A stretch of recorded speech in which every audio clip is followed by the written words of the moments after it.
Hello viewers, কি অবস্থা তোমাদের? তোমরা সবাই কেমন আছো? আমি তোমাদের দোয়া এবং ভালোবাসা অনেক ভালো আছি। আমি সকাল সকাল একটু ঘুরতে বের হলাম। গাইস, এখন প্রায় 9টা বাজে কিন্তু রোদ ওঠে নাই এবং আজকে অনেক কুয়াশা পড়ছিল এবং গাইস আজকে অনেক বৃষ্টি পড়ছিল। এন্ড গাইস, এটা মাটির রাস্তা তৈরি হয়ে বাসা থেকে ছিল, কাদা ছিল এবং গাইস এখানে কবরস্থান তৈরি করতেছে। তো গাইস, আপনারা যারা আমার চ্যানেলে নতুন, আপনারা সবাই সাবস্ক্রাইব করে দিবেন।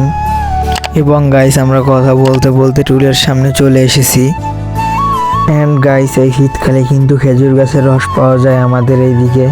আমি দেখতেছিলাম গাছের রস আছে কি নাই। তো গাইস, আমি এখন এইখান থেকে যাব আমাদের ক্ষেতে। তো গাইস, আমি এখন রওনা দিলাম আমাদের ক্ষেতের দিকে। তো গাইস, আমি হাঁটতেছি আর অল্প অল্প বৃষ্টি পড়তেছে।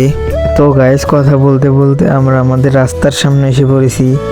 গাইস দেখেন, রাস্তায় অনেক কুয়াশা এন্ড হালকা হালকা বৃষ্টি পড়তেছে। এন্ড গাইস, নেক্সট যে ব্লগটা আসতেছে ওইটা দেখতে হলে আমার চ্যানেলটি সাবস্ক্রাইব করবেন, লাইক করে আমাদের পাশেই থাকবেন। এবং গাইস, আমরা কথা বলতে বলতে আমাদের ক্ষেতের ভিতরে এসে পড়েছি। এন্ড গাইস, এই যে পাশে যে পুকুরটা দেখতেছেন, এই পুকুরটার ভিতর ব্যাঙ ছাড়া আর কিছুই নাই। আমাদের কিছু তরকারি নেওয়া লাগবে ঘরের জন্য, এই জন্য দেখতেছি যে ক্ষেতের ভিতরে কোনো তরকারি আছে কিনা। তো গাইস, অনেক খোঁজাখুঁজি করার পরে একটা লাউ পেলাম। এখন এটাকে বাসায় নিয়ে যেতে হবে। গাইস, এটা অনেক শক্ত ছিল, ছিঁড়তে ছিল না, তাই ভাবলাম যে আর কোথাও আছে কিনা দেখি, ওইটা নিমো না।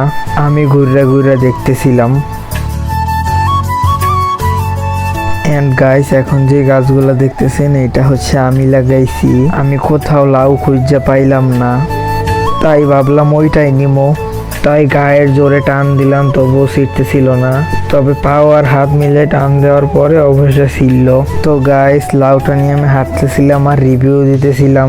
এবং গাইস, লাউটার মোটামুটি 1 কেজির মতো ওজন ছিল। এবং গাইস, অনেক বৃষ্টি পড়তেছিল। এন্ড গাইস, আমরা একটা ছোট কলা দেখতে পেলাম। এইটা হচ্ছে পুকুর পাড়, এইটায় 10-15টার মতো ব্যাঙ আছে। এন্ড গাইস, আমি রাস্তা দিয়ে বাড়ির দিকে যাইতেছি। গাইস, আপনারা যারা এখন পর্যন্ত আমার ব্লগটা দেখছেন, আপনাদের অসংখ্য ধন্যবাদ। আপনারা সবাই ভালো থাকবেন। খোদা হাফেজ।